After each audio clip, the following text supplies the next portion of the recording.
Vijay Deverakonda powerful performance. Kingdom cinema first review వచ్చేసింది. Rowdy boy Vijay Deverakonda నటించిన Kingdom రిలీజ్కు సిద్ధమైంది. అన్ని హంగులు పూర్తి చేసుకున్న ఈ సినిమా జూలై 31న ప్రేక్షకుల ముందుకు రాబోతుంది.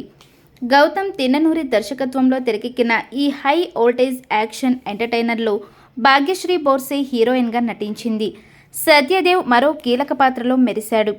సితారా ఎంటర్టైన్మెంట్స్, ఫార్చ్యూన్ 4 సినిమాస్ బ్యానర్లపై నాగవంశీ, సాయి సౌజన్య సంయుక్తంగా ఈ సినిమాను నిర్మించారు. రిలీజ్ డేట్ దగ్గర పడడంతో సినిమా ప్రమోషన్స్ వేగం పెంచారు మేకర్స్. ఇప్పటికే విడుదలైన టీజర్స్, సాంగ్స్, ట్రైలర్కు మంచి స్పందన వచ్చింది. కాగా కింగ్డమ్ సినిమా ప్రమోషన్లో భాగంగా హీరో విజయ్ దేవరకొండ, దర్శకుడు Gautam తిన్ననూరితో star director Sandeep Reddy Vanga special ఇంటర్వ్యూకు హోస్ట్గా మారారు. ఈ సందర్భంగా కింగ్డమ్ సినిమాపై సందీప్ తన మొదటి రివ్యూ ఇచ్చారు. నేను కింగ్డమ్ సినిమాను సుమారు 45 నిమిషాల పాటు చూశాను. ఈ సినిమా చూస్తున్నప్పుడు బ్యాక్గ్రౌండ్ మ్యూజిక్ లేదనే విషయం కూడా మర్చిపోయాను. అంతగా మూవీలో లీనమయ్యాను. విజయ్ దేవరకొండ పవర్ఫుల్ పర్ఫార్మెన్స్ ఇచ్చాడు. గౌతమ్ సూపర్ హిట్ కొట్టాడు. సినిమా మ్యాడ్గా ఉంది, వేరే లెవెల్ అనిపించింది. ఈ సినిమాలో విజయ్ దేవరకొండ 3 డిఫరెంట్ గెటప్స్లో కనిపించనున్నాడు. అతని లుక్స్ కూడా అదిరిపోయాయి.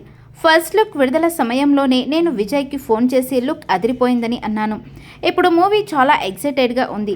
అనిరుద్ మ్యూజిక్ చాలా ఫ్రెష్గా ఉంది. ఆర్ఆర్ అద్భుతంగా ఉండబోతుంది అని చెప్పుకొచ్చారు సందీప్ రెడ్డి వంగ. సందీప్ రెడ్డి వంగ కామెంట్స్ ఇప్పుడు వైరల్గా మారాయి. ఉన్నది ఉన్నట్లు ముక్కుసూటిగా మాట్లాడే ఈ స్టార్ డైరెక్టర్ ఏంతలా చెప్పానంటే కింగ్డమ్ మూవీలో ఏదో స్పెషల్ ఉంటుందని అభిమానులు చర్చించుకుంటున్నారు.